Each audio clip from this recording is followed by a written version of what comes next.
Miq, në fund të kësaj jave do bëjmë një përmbledhje të zhvillimeve nga gjyqësori dhe politika. Me këtë tjetër, përveç se me mikun e emisionit ton, avokatin Gylçen Zhdima, drejtues i fraksionit Reformar Ale. Avokat, përshëndetje dhe faleminderit. Përshëndetje, faleminderit për ftesën.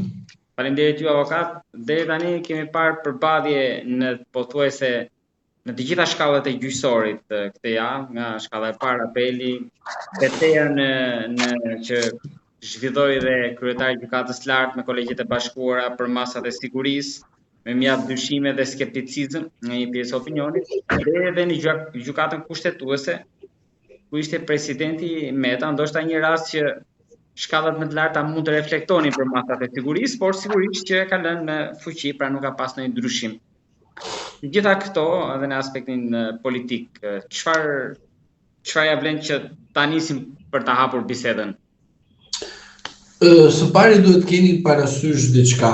Të jemi realist për atë që ne gjithmonë kemi thënë tek opinioni publik, te miqtë tanë që na ndjekin vazhdimisht, kanë të thoja një mendim, sepse kanë dëgjuar qendrimet e mia dhe sigurisht që dua t'i them që të mos dëgjoni shumë gjëra çfarë po ndodhet, sepse jam i bindur që mundet të zhgënjeheni. Prandaj mendimi im për miqtë tanë që na ndjekin është që duhet t'i marrim këto lajmet e fundit, këto zhvillimet e fundit, si zhvillime jo normale, se nuk janë normale, por e vërteta është që mbrapa këtyre zhvillimeve fshihet diçka tjetër që sigurisht që është pakt. Tani, a është pakt me djallin? A është pakt me veten? A është pakt për interes kombëtar? A është pakt për diçka tjetër? Kjo mbetet për të parë, sepse ne nuk do ta mbarojmë sot emision, do ta vazhdojmë sepse ka vazhdimsi. Përsa i përket pjesës së pyetjes tuaj, gjyqësori dhe politika përplasen. Pjesërisht po. Por duhet keni parasysh që drejtësia përplaset me politikën kur politika i lën hapësirë dhe vend që të fillojë përplasjen. Pra, mos ngatrojmë qytetarët që na ndjekin, sikur drejtësia krejt autonome, e pavarur, të mashtrime, ai e pavarur i pa anshme këto mashtrime të radhës. Jo, ne duhet i themi qytetarëve, po, ekziston varësia dhe pavarësia, por duhet keni parasysh diçka, që është tepër e rëndësishme që qytetarët ta kuptojnë. Kur u zgju zoti Sadushi që të bëj sot një seancë dhe të vazhdoj seanca pas seanca të kuptoj që masa arrest në burg është masa ekstreme. Avokat, të më lejoni të ndërhyj këtu, tani kemi dhe shprehjen popullore që më mirë vonë se kurrë, por për te kësaj, nuk e pati vetë gjykata e lartë që drejtohet nga zoti Sadushi dosjen ku edhe ju jeni pjesë e presidentit Meta. Përse nuk dha një mas tjetër, më të lehtë, për këtë që ka mbledhur tani kolegjet e bashkuara, pra ta fillonte nga aty, ose për zotin Velia apo të tjerë? Shiko, nuk mundet të vendosim as presidentin Meta në këto momente, as zotin Veliaj, as zotin Beqaj, as personat të tjerë të cilët janë në mas sigurie. Duhet keni parasysh diçka. Zoti Sadushi nuk duhet ishte bërë zgjatimi i grupit parlamentar socialist të zotit Rama. Këto e keni insinuata. Prova s'ka. Këto e keni insinuata, se prova nuk ka. Ka prova, ka. Sepse prova është pikrisht momenti kur ty Gjykata Europiane të Drejtave të Njeriut të informon dhe të thotë që prokurorit dhe gjykatat nuk vlerësojnë drejt masat e sigurisë dhe ti bën noterin e masave dhe bën mospranim rekursi, pra do të thotë si u zgju zoti Sadushi, u zgjua nga statistika e GKK-s? Jo. U zgjua nga statistika e Gjykatës Europiane të Drejtave të Njerëzit? Jo. Nga ku u zgju zoti Sadushi? Pikërisht zoti Sadushi u zgjua me rekomandim, me telekomand nga grupi parlamentar socialist, nga zoti Rama. Mua nuk me intereson bindjet politike të një individit, por duke i qartë se si frymëzohet dikush edhe me pjesë në aktivitete partijake të kohës së verit. Tani, puna duhet keni parasysh diçka. Jo, një sekond. Tani, ne themi që këta nuk është se kanë ardhur nga hëna dhe kanë zbritur në tokë. Çdo njeri ka drejt që të ketë bindjet e tij, ndoshta apo jo. Ka të drejt, po një sekond. Ka edhe disa kufizime. Të kufizime janë të duhura sepse ke një institucion. Merr pension vlla, dil në pension dhe merru jo me politik, po ose jep dorëheqje dhe merru me politik, më mirë se sa të rritë më bësh hipokritin kot mua. Mirë, duhet kemi parasysh disa gjëra, jo duke u tallë me popullin dhe duke mashtruar popullin. Pra, për gjithë ata që na ndjekin, ju thoni avokat që kjo ishte një lëvizje me prapaskenë nga shumica për të liruar eksponentët socialistë që ndodhen pas hekurave. Jo, edhe njerë po them. Kjo ishte loja se si zoti Rama të shplaje nga ignoranca juridike që ai ka, me fjalën burg për popullin 2013-2025, për gjithë burg edhe për kodin penal, mirë, dhe del tani Sokol Sadushin dhe ja heq popullit perceptimin për burg, sepse gjykata e lartë po merret me atë vendimin e 2011, sa kupton ça shplarje po i bën Sadushi Edi Ramës për me ndihmu Edi Ramën. Të gjithë janë përqendruar sikur Sadushi po ndihmon Erion Velin. Po loja nuk është aty. Loja është këtu që po ta them unë dhe mbaj mend që do dalin. Rama po shplahet nga ajo ignoranca juridike që e ka kanosur dhe e ka, se pra ignoranca juridike në kupton pa dijeni juridike. Pra, avokat, po pse nëse do ishte kjo që thoni ju ndoshta, Rama pse doja jepte meritat në mënyrë indirekte Sadushit? Po jo sepse ai është gjyqësori. Ai është Allka e madhe gjyqësor, është ajo vendos praktika. Pra, nuk është se Rama më për vete. Rama do të fusi në burg ty mua dhe të gjithë të tjerët bashkë, e di kur vendosi kodin penal, i cili është kod më i smur, mendor, psikologjik, patologjik, i hartuesve dhe mendittarëve atij kodit. Avokat, që duhet të parë që duhet futën në burg, janë ata që po normojnë këtë kod penal, që e kanë propozuar. Ata duhet futën të parë në burg. Avokat, por Rama kishte më të ndryshme kodin penal. Mos mashtrojnë popullin shqiptar me burgun, masën e sigurisë të burgut. Mirë, ata që duhet futën në burg të parë janë hartuesit e kodit penal. Se vetëm të jetojnë dhe të notojnë në hajër ata, të jenë lartë tokës, edhe mos të preki toka fare. Më të smur mendor kemi në institucione shtetërore, dini ju këtë. Me të pesa, vetëm nuk shkën nga pjesa e anës morale të integritetit, të lajthitur, e kupton. Por e vërteta është kjo që po ju them. Është loj e stisur. Mësoj fundin, avokat, kush lirohet? Asnjëri nuk lirohet, më zotri. Asnjëri nuk lirohet. E di si do lirohet, me procedurë do lirohen gjithë, më zotri. Sepse spaku ishte pikrisht, çfarë kemi thënë, manuali politik i 1944. Kapen ata të cilët nuk kanë më pushtet, ose ata të cilët janë në pushtet, po janë drejt ikjes. Berisha si i qetë, avokat, e ka përmendja 2 herë, po...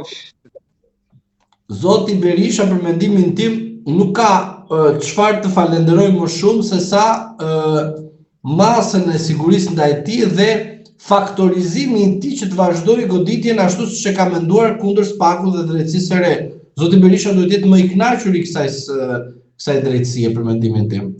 Se të shkosh nga detyrim paraqitje, të bën derë të çojnë arrest në shtëpi, që të gjithë këta janë të njëjtat, të akuzojnë me të njëjtat vepra penale dhe në fund fare të jesh detyrim paraqitje dhe të shkosh tek dritare tjetër dhe të flasësh nga mjesi deri në darkë. Tani avokat, çfarë po ndodh me Spakun, kemi heshtje mas zgjedhjes së shefit të ri të prokurorisë. Sepse duhet të marrë rekomandimet, sepse ai ka një problem shumë të madh. Ka shanse që të ketë një goditje tjetër të fortë apo jo? Dgjoj, Brau ka një goditje shumë të madhe në kuptimin e të brendshme, një, statura e tij e brendshme, sa do të ndikojë, një e parë, e dyta, profili që ai duhet të nxjerrë në publik duke ulur Altin Dumanin si një ndër prokurorë që guxoi gjithçka, por asgjë s'ka bërë të jemi realist, pavarësisht se keni kaq shumë procedime, kaq shumë. Pra, thjesht bëni çfarë bëni, e kuptoni në djema, po faturat e çdo shqiptar që të pagojë çdo shqiptar pa aftësinë e zotit Dumanit. Por, e vërteta është kjo. Tani ka një intrig brenda Spakut. Dhe intriga brenda Spakut është kjo. Duhet të bëhet një goditje e madhe, e fortë, ku brenda asaj të prek dhe të kap edhe politikan.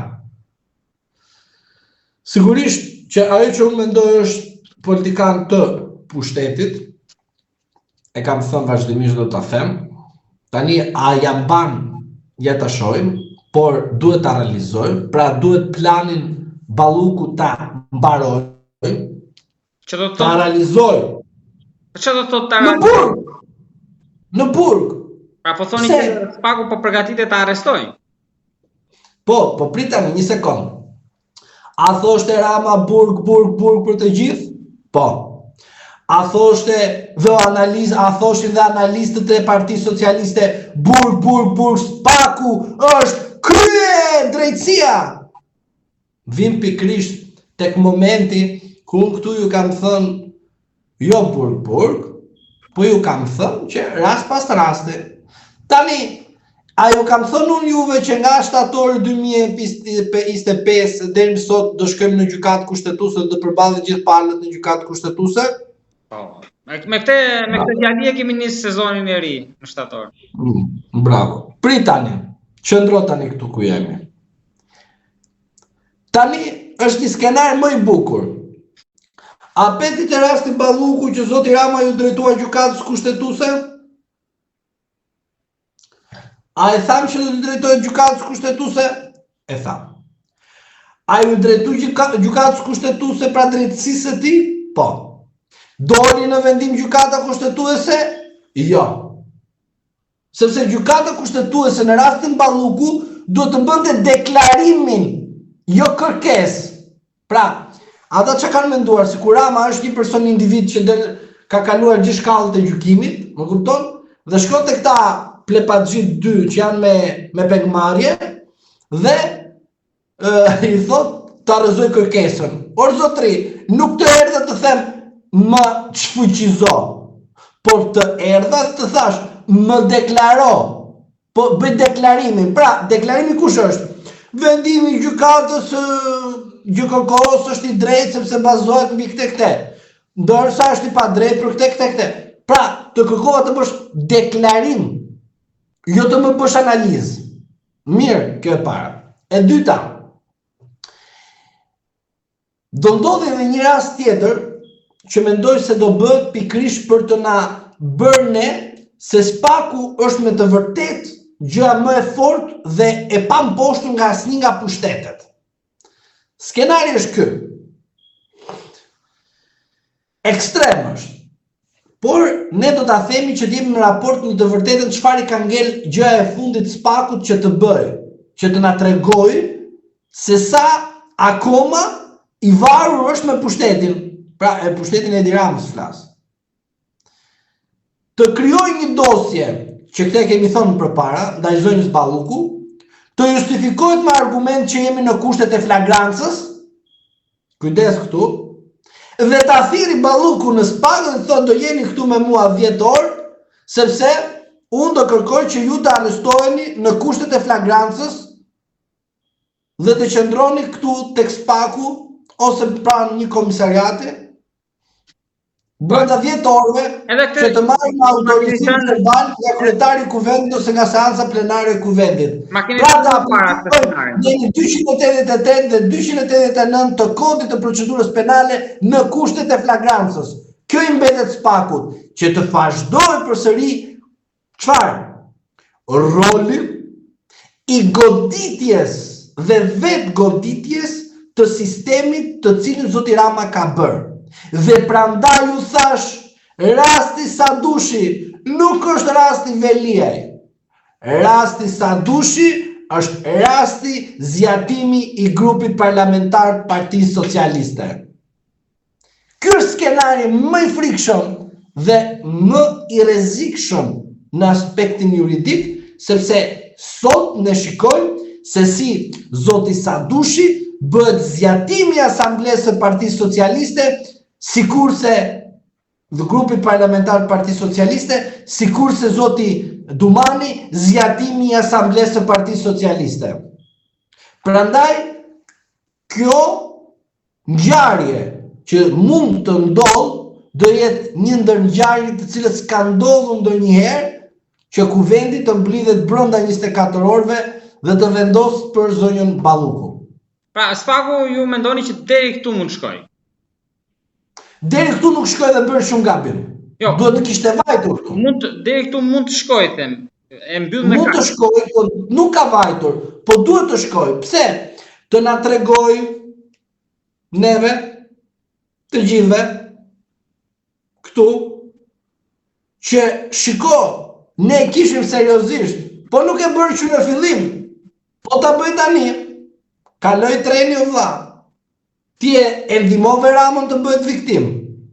E ndihmove Ballukun që mos të arratiset, por të rrit deputete. E shkarkove politikisht, nuk ka fare lidhje, nuk na intereson. Por ajo çfarë bëre ti si SPAK, ndihmove Edi Ramën që të bëj çfarë ti do qefi me sistemin e tij. Rama provoi ose më mirë filtroi drejtësinë e tij në rast se e dëgjon. Dhe Rama shumë rregull me atë çfarë mendon vet ai. Pra, Sadushi e dëgjoi, Dumani e dëgjoi, Rama bllokon autorizim për Ballukun dhe Rama vazhdon. Avokat, tani çfarë po ndodh, sepse shpresa opozitës ka qenë e para ishte se mos ndryrim SPAK-u për të arrestuar Ramën, pastaj Trumpi, pastaj çarje PS, ndoshta duke marrë spunto nga deklaratat e Spiropanit, pastaj Gjermania kritika, ndërhyrje etj. Pastaj 9 vende që sipas tyre kanë bllokuar integrimin. Në pritjet e protestës së 17 pritit, ndoshta në momente më të mira. Të gjitha këto që ti sapo citove, do të kesh parasysh që secila kanë një vjushmëri të ndryshëm nga se ne mendojmë. Pra do të thotë, Trumpi është gjë tjetër se tani përfshihet të konflikti që ka hapur me Izraelin dhe Iranin. Një kjo. 2. Rasti i gjermanëve, mos harro ti se disa prej dosjeve në SPAK janë nga gjermanët.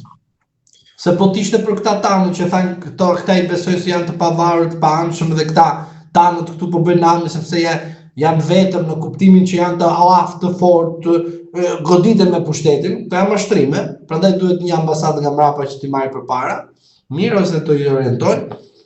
Rasti SPAK-ut për të arrestuar dhe të përfituar PD-ja, unë e kam quajtur që në fillim, dhe mos harro, që në fillim që politika shqiptare bëri gabimin fatal të jetës së saj, që çoi diskutimin parlamentar, çoi të dyert të drejtësisë pranë SPAK, është gabim fatal ky që ka bërë. Se të gjithë politikanët e kanë bërë. Edi Rama, Sali Berisha, Ilir Meta, çfarë bërë? Bërë kallëzuesin edhe harruan rolin e tyre të politikanëve. Mirë, e kanë bërë të tre gabimin fatal. Ky quhet gabim fatal. Për sa i përket pjesës së tjetër që kemi të bëjmë me shpresën që pret Partia Demokratike që në Partinë Socialiste të ketë një përçarje, unë ju a them me siguri të plot, po që në Partinë Socialiste ka përçarje. Ka përçarje të fortë, por thjesht shkak pushteti dhe ekonomia janë ato të cilët e bën që mos të dalë çdo gjë në shesh dhe mos të bëhet publike. Por, ju duhet keni parasysh që Partia Socialiste me një problem, me një aksident fatal në rrugë, do të ketë një përçarje dhe një shkërmoqje shumë të madhe, jo ideologjike, por inatesh dhe mdhefesh dhe goditje poshtë brezit. Në çfarë do lloj mënyre mund të mendoni ju këtë gjë? Pastaj në nesi të dytë, se nesi doli dhe një motor, nasta, sipas avokatit Velie, po mund të kemi një tjetër tani. Po, pyetja lind këtu. Pse duhet të dalë avokati i tij dhe të thotë diçka kur ajo nuk ka dalë nga mediat që nuk e kanë përcjell të tjerë informacione? Pra, po organizohet një marketing komunikimi që si ka mundësi një prokuror që dyshohet për anën e tij se si është futur në sistem, prej tani, të merret me anonim, pra kallëzime anonime. Pra, loja është përmes dados të shkarkohet që të dështoj reforma në drejtësi. Sepse zoti Dado është futur në sistem, është verifikuar nga këta të cilët e bërë vetë verifikimin, dhe qëllimi i këtyre është tani që të goditet procedimi penal me justifikimin që Dado që ka jenuar në mënyrë të palishëm. Pra kjo është e gjitha loja që po luhet, sepse ju nuk e shikoni dhe kurioziteti nuk është pse goditet zoti Dado dhe nuk goditet antari i Partisë Socialiste zoti Dumani. Pikrisht, sepse Dumanin e kanë të vetën, ndërsa Dadon nuk e kanë, një sekondë se mos bëjmë gabime, nuk e kanë të vetin, por është i dikujt. Po nuk themi tabel, pra nuk vendosim tabel. Nuk e kanë të vetin, por është i dikujt. Kujt është nuk e di, ta gjën vetë, se din vetë koha e partisë se kishte vetë manualin. Sa më shumë spiuna kishte partia. E gjen vetë, nuk ka problem. Por e vërteta është kjo. Pse duhet të shpiket kjo gjë? Pse duhet të dalë shkëputur kjo gjë? Pse nuk ka dalë gjatë gjithsej kohë kjo gjë? Çfarë bën avokati të bëjë këtë marketing? Pra, do të thotë që edhe avokati përpiqet të bëjë diçka që ka të bëjë me procedimin. Është e drejta e tij ta bëjë, patjetër, por duhet keni parasysh që loja është shumë e madhe, sepse avokati që fliste ky që na bën tani mentorin e madh të studiove, kur thonim për prezumimin e pafajësisë, thoshte jo të futet në burg të gjithë. Ky avokati na thoshte nuk e diskutojmë për spakun, ky avokat i famshëm. Mirë, nuk diskutojmë, thoshte ky. Ky avokati votonte autorizimin e Berishës. Ky avokati na dilte edhe na thoshte që spaku është e amerikanëve dhe europianëve. Tani, ky avokati na sqaroi tani problemi që ka spaku apo Dado. Problemi është prezumimi i pafajësisë apo provat në procedim. Sepse koherenca e këtij avokatit është zero. Nuk kuptoni, prandaj dalin këto fakte të reja që vetë i nxjerrin këta edhe pastaj vetë duan t'i mbulojnë këta. Se i nxjerrin, më kuptoni, i nxjerrin, por çfarë nxjerr te këto fakte? Se pikrisht problemi që ka brenda në Partinë Socialiste. Pra, zoti Velia përmes avokatit të tij politik, se zotëria ishte deputet, zotëria ishte që bëte fresk nga mjesit drejtar spakun. E s'mund ta dalë tani zotëria na thotë që mirë godina, nuk ka problem, po disa prokurorët janë aty, kanë probleme. Tani, na korrigjo pak të lutem problemet e prokurorëve, se ti i di. Se kjo është interesantja. Se ai ka heshtur, po dika që pas ka probleme spaku, po ke heshtur, po ishte deputet. Kishte një funksion. I ke bërë lavazh në spaku nga mis deri ndarkë në çdo studio televizive. Avokati Velia ishte. Avokati i ka bërë spaku, dhe vërtet është kjo, është një fakt konkret. Le ta dalë dhe thotë jo nuk i ka bërë. I ka bërë ç'ke me te. Dhe tani dele dhe thotë ka dalë kjo është kjo, po jo spaku kështu, po na prokurorët ashtu, nuk reaguan për rastin e zotit Berisha. Sepse Kjo është problemi, se jeni knaqur me kaq shumë pushtet absolut dhe nuk ju intereson, se nuk kishit qytetar të këtij vendit, sikur nuk do zbris nga karrike një ditë. Kjo është e vërteta. Se ata që janë karrike sot mendojnë se nuk do zbresin një ditë. Jo do zbresin, po do ta marrin karrike dhe karrike do t'i marrin përpara. Edhe ai që është sot kryeministri i vendit. Atë është që karrike do ta marrin në qafë. Majme që po të them te. Karrike dhe nga një gjë tjetër që ka ketë si për karrikës në qafë. Mirë, prandaj po them që e gjëja më të mërshme këtyre që dëgjoj këto gjëra është që mungesa e koherencës, një, dhe e dyta që është më e rëndësishme, fresku që i keni bërë spakut është pikrisht manuali 1944 që kam thënë nderuar të ty. Dhe jam provuar për këtë gjë.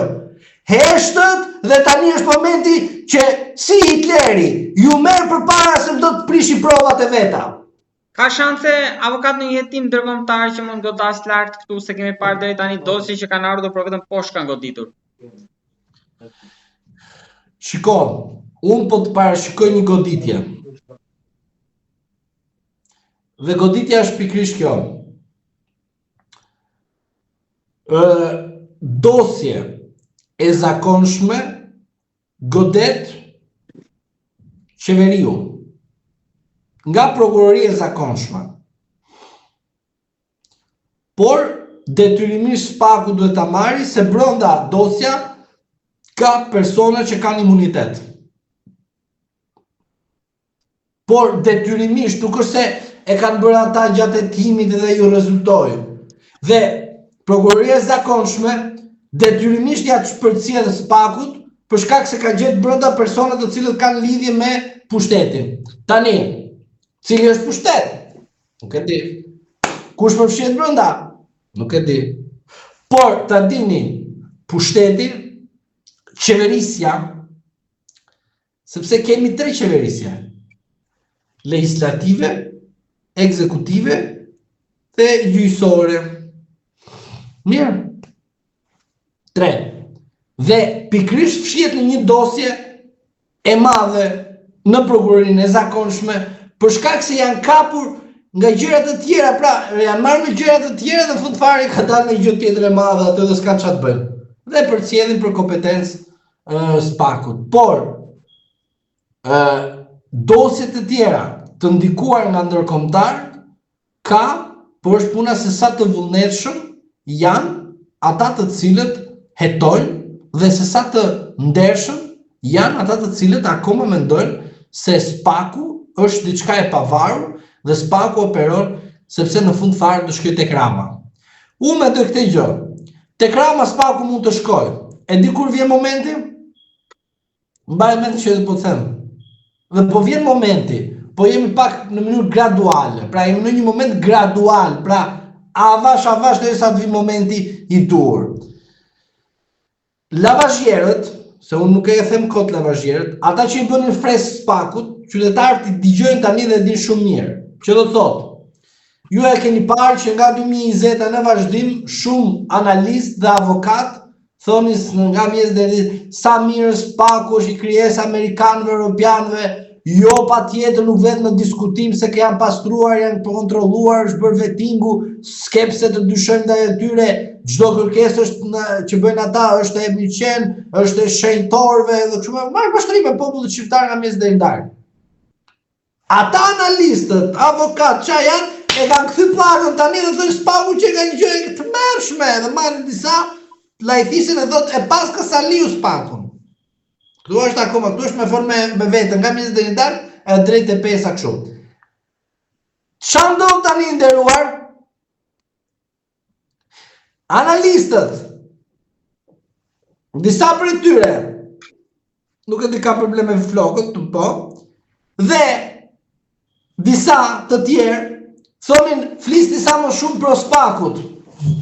Por çfarë ndodh? Se këtu është bëhet grupon tjetër pastaj të merr ty përpara. Këto analistët që kanë paguar more nga disa oligark, unë i them pushtet ekonomik, që t'i bën një fresk spakut. Tani ti e di shumë mirë. Unë jam avokat i Metës, po nuk i bëj fresk çdo moment Metës në çdo rast. Mirë. Unë jam avokat, po nuk është se i bëj fresk vazhdimisht gjyqësorit, sepse unë e di që ka probleme. Mund t'i bësh fresk na i ditë thuash po është e drejtë kjo, po jo pa ndërprerje, sikur ke familjet e Spaku dhe punon familjet e Spaku. Apo jo? Se këtë du ta kuptojmë qytetarët që i them.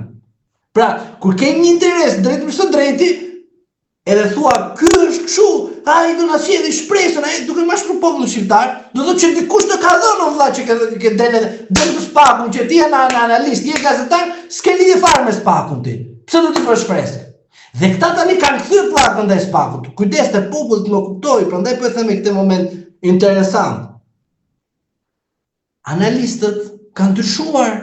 Tani lind pyetja, kush i pagonte këta analist? Pushteti. Unë e them ekonomik, po ka edhe oligarkik. Mirë.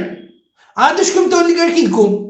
Por e dini ju sot që pasi u morën me gjithë me politikën shqiptare Spaku, tani Spaku merret me pushtetin ekonomik dhe oligarkik të vendit. Dhe i ka proceduar pothuajse të gjithë. Çfarë do të thotë kjo? Se dua ta analizoj, prandaj po e bëj kështu, që të kuptohet. Kjo është treguesi i qartë që Spaku po futet më shumë se sa duhej në punët e brendshme të çdo pushteti, legislativ, ekonomik, gjyqësor dhe ekzekutiv. Pra, është fut shumë dhe nuk po frenon dot. Dhe çka ka bërë? Tani gjatë kohës kur është fut shumë, tani do merret edhe me pushtetin ekonomik dhe oligarkik në vend. Dhe tani lind pyetja e thjeshtë. Këtu tani duhet kemi përplasje, sepse natyra jote kur ti ke bërë fresk tek njeri, do përplasësh. Tani përplasja është edhe me analistë të ndershëm që ndryshojnë pllakën sipas qefit, mirë, edhe nga ata të cilët kanë paguar për të bërë analistin njërin, dhe në fund fare e panë që tani ky nuk pi më ujë, sepse ky ka përgëzuar Spakun, po më vjen unë kam paguar analistin, pa më ka proceduar Spaku. Tani si do ta zgjidhi ky hallin? Se nuk është një, nuk është dy, janë 35 më zotri. Mos them që janë 50, po të them 35. I ke të proceduar të gjithë penalisht. Pra, e kupton çfarë i kanë bërë këta duke i bërë fresk Spakut. Ja kanë fut, me fjalë popullore, vetes tyre, duke i bërë dëm vetes. Dhe prandaj po ta analizoj kështu, sepse është me kuptim, pra do të kemi të kuptojmë këtë gjë. Pse disa analistë tani kanë filluar kanë ndryshuar qasje për Spakun? Se po të shmerrni vitet e mëparshme, do shikonin, nuk pyesim, nuk bëm pse, se është momenti tani që nuk ke një të tretë aty që të fillojë dhe të orientojë dhe të kanalizojë, dhe janë futur tani të gjithë dhe përplasën njëri me tjetrin. Dhe vke tani, pushtetin ekonomik duke përplasë me Spakun, pushtetin ekzekutiv duke përplasë me Spakun, pushtetin legislativ duke përplasë me Spakun, pushtetin gjyqësor duke përplasë me Spakun. Po të gjithë këta përplasën me veten e tyre. Më kupton? Pra, me veten e tyre dhe me krijesat e tyre. Do ta jap si rast. Rasti i parë. Pse them gjyqësor? Si shembull. Doli video skandal të kantarit të KLP-s, kush e jeton? Spaku. Kjo quhet një përplasje, një fërkim. Më kupton? Kërkoi autorizim Spaku në kuvent, përplaset pushteti legislativ me Spakun, ja refuzoi. Edhe kjo është një përplasje. Përplaset Rama, pra pushteti ekzekutiv me Spakun, edhe kjo është një përplasje. Janë tre hallkat. U përplasën njëri me tjetrën. Po s'ka rëndësi pasojat. Kemi përplasje, kemi fakte. Si këto ke shumë të tjera. Tani shkojmë te kjo tjetra. U përplas pushteti ekonomik me SPAK-un? Po, është përplas. Sa janë proceduar dhe janë marrë të pandehur nga SPAK-u në dosjet e politikanëve shqiptarë. 4-5 kokra. Po është pushtet ekonomik ai. Pra, gjatë gjithë set kohë, këta janë përplas me njëri tjetrën. Duke bërë përplasje, fillon lufta. Dhe për shkak se këta janë të pushtetit, pra të gjithë këto 4 quhen pushtet, njëri do përplaset me tjetrin. Tha ty ke dhe Ramën brenda. Tani, kush nga këta brenda të pushtetit do ketë fuqinë më të plot, ai është do fitojë. Sepse është tani e tutje do shikosh që pushteti është brenda vetes dhe po krijon përplasje. Kanë lënë popullin në mëshirë të fatit. As intereson fare ku është ky popull. Dhe këto 4 kolona janë ato të cilët do merren njëri me tjetrin. Dhe duke u marrë me njëri tjetrin, do shkaktojnë viktimat ndaj njëri tjetrit. Prandaj them që tani Rama është më i dobët, prandaj Ramës i duhet një pakt politik. Por Rama nuk do bëj pakt politik deri në korrik. Rama ta ketë sigurt nga ana ime që do të ketë fatin më të keq politik në vendin tonë në Republikën e Shqipërisë, sepse ka bërë gabimin fatal duke lëshuar çdo gjë vetëm për interesin e tij. Avokat, ju bët një analizë të gjerë edhe të gjatë në të gjitha dimensionet, unë të falenderoj shumë në pritje të zhvillimeve që të jenë pozitive jo vetëm për politikanët, por edhe për qytetarët. Faleminderit, avokat. Faleminderit edhe ju për ftesën.